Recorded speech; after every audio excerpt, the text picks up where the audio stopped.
జై కాంగ్రెస్ గట్టిగా జై జై కాంగ్రెస్ ఇంకా గట్టిగా జై కాంగ్రెస్. మిత్రులారా, శ్రీమతి సోనియా గాంధీ గారు, శ్రీ మల్లికార్జున్ ఖర్గే గారు, శ్రీ రాహుల్ గాంధీ గారు మన చేవెళ్ల పార్లమెంటు నియోజకవర్గ కాంగ్రెస్ పార్టీ అభ్యర్థిగా శ్రీ డాక్టర్ రంజిత్ రెడ్డి గారిని ఈ ఎన్నికల బరిలో దించితే ఈనాడు డాక్టర్ రంజిత్ రెడ్డిని గెలిపించడానికి మనకు అండగా నిలబడడానికి వికారాబాద్ జిల్లా గడ్డ మీద కాంగ్రెస్ పార్టీ జెండా ఎగరేయడానికి శ్రీమతి ప్రియాంక గాంధీ గారు ఈ రోజు మన తాండూరు పట్టణానికి వచ్చిండ్రు. మిత్రులారా, మీరందరూ నిలబడి పెద్ద ఎత్తున చప్పట్లతో శ్రీమతి ప్రియాంక గాంధీ గారికి స్వాగతం పలకండి. మిత్రులారా, ఈ ఎన్నికలు, ఈ ఫలితాలు తెలంగాణ రాష్ట్రం యొక్క భవిష్యత్తును తీర్చిదిద్దబోతున్నాయి. ప్రధానంగా మన వికారాబాదు జిల్లా పరిధిలో 4 అసెంబ్లీలు ఉంటే ఆనాడు శాసనసభ ఎన్నికల్లో డిసెంబర్ నాడు కొడంగల్, తాండూరు, వికారాబాద్, పరిగి నియోజకవర్గాలలో మీరు అత్యధిక మెజారిటీ ఇచ్చి 4 శాసనసభ్యులను గెలిపించడంతో, మీ అభిమానంతో, మీ అండతో, మీ రక్తాన్ని చెమటగా మార్చి మీ భుజాలు కాయలు కాసేలా కాంగ్రెస్ పార్టీ జెండా మోసి గెలిపించినందుకు ఈనాడు తెలంగాణ రాష్ట్రానికి కొడంగల్ నియోజకవర్గం నుంచి ముఖ్యమంత్రిగా, వికారాబాద్ శాసనసభ నియోజకవర్గం నుంచి గడ్డం ప్రసాద్ కుమార్ గారు శాసనసభ స్పీకర్ గా రాష్ట్రంలో అత్యంత కీలకమైన 2 పదవులు, అది ముఖ్యమంత్రి పదవి, శాసనసభాపక్ష స్పీకర్ గా మన వికారాబాద్ జిల్లాకే దక్కింది అని అంటే ఈనాడు కాంగ్రెస్ పార్టీ ప్రభుత్వంలో మనకిచ్చిన జిల్లాకు ఎంత ప్రాధాన్యత ఉందో మిత్రులందరినీ అర్థం చేసుకోమని నేను విజ్ఞప్తి చేస్తున్నా. మిత్రులారా, ఎక్కువ విషయాలు ప్రస్తావించను, కానీ 2 ప్రధానమైన అంశాలను ఈరోజు మీ ముందు పెట్టదలుచుకున్నా. చేవెళ్ల పార్లమెంటు నియోజకవర్గ ప్రజలని ఆలోచన చేసి తీర్పు ఇయ్యమని అడుగుతున్నా.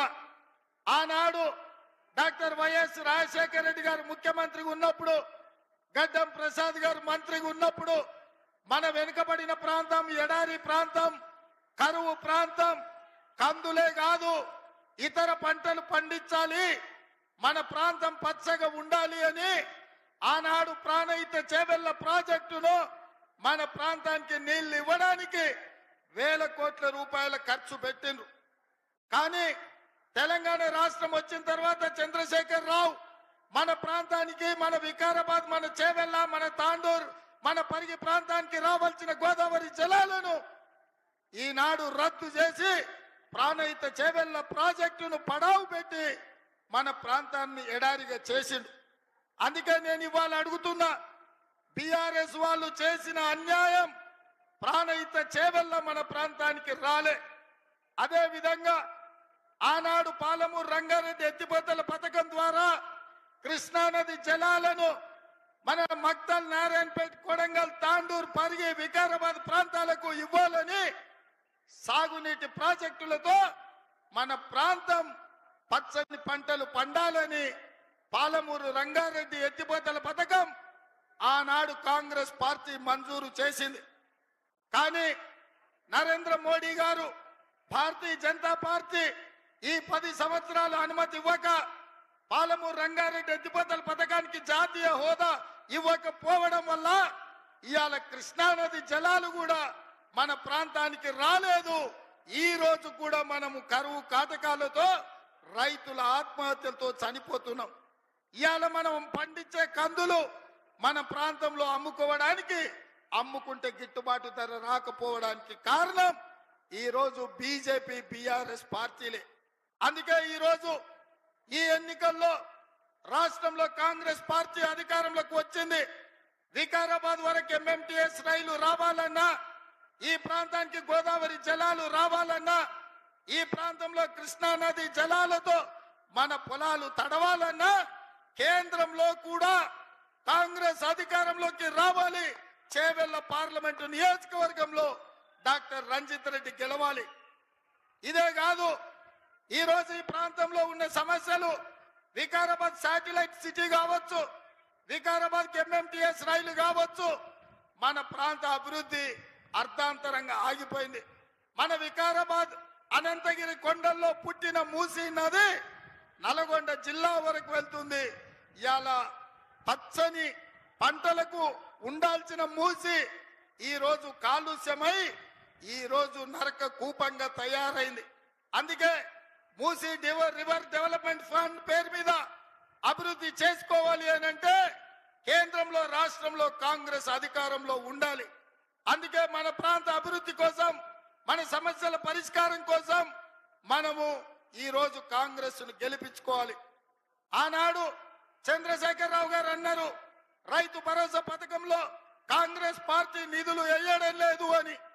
నేను చెప్పిన మే 9 తారీఖు నాడు తప్పకుండా మే 9 తారీఖు లోపల రైతులకు రైతు భరోసా పథకంలో 7,500 కోట్ల రూపాయలు మీ ఖాతాలో వేసి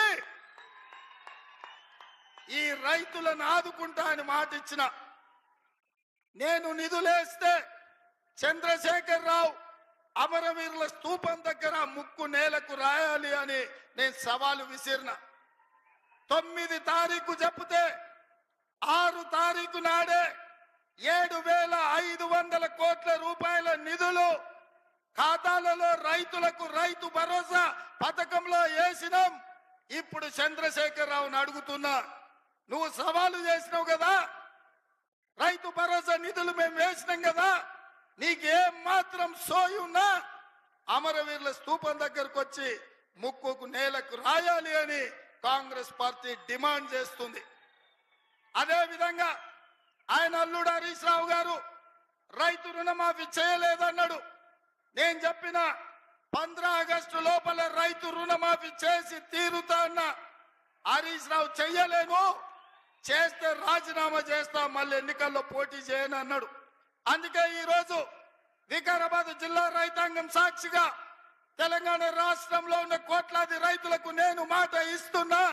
మన అనంతగిరి కొండల్లో ఉన్న పద్మనాభ స్వామి సాక్షిగా, అనంతగిరి కొండల్లో ఉన్న పద్మనాభుడి సాక్షిగా 15 ఆగస్టు లోపల రైతులకు 2 లక్షల రూపాయలు రుణమాఫీ చేసి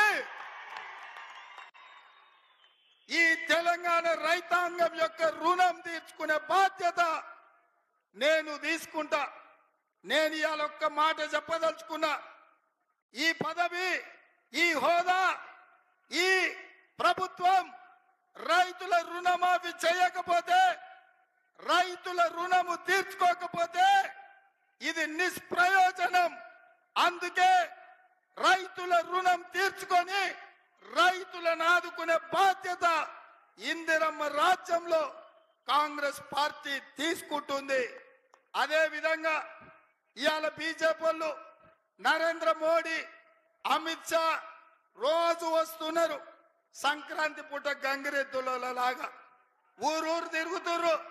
సంక్రాంతి పూట గంగిరెద్దులో ఎట్లా తిరుగుతారో నేను ఇవాళ గుర్తు చేయదలుచుకున్నా, మోడీని ప్రశ్నించదలుచుకున్నా. ఆనాడు సోనియా గాంధీ గారు ఖమ్మం జిల్లాలో బయ్యారం ఉక్కు కర్మాగారం మనకిచ్చింది సోనియమ్మ. వరంగల్లో రైల్వే కోచ్ ఫ్యాక్టరీ సోనియమ్మ మనకిచ్చింది. రంగారెడ్డి జిల్లాలో ఐటీఐఆర్ కారిడార్ సోనియమ్మ మనకిచ్చింది. ఐఐటి, ఐఐఎం విద్యా సంస్థల్ని, గిరిజన యూనివర్సిటీని సోనియమ్మ మనకిచ్చింది. Metro rail మనకిచ్చింది. ఐటీ కంపెనీలు మనకిచ్చిండ్రు సోనియమ్మ. మరి ఇవాళ బీజేపీ 10 ఏళ్లలో మనకేమిచ్చింది సోదరులారా? ఏమిచ్చింది?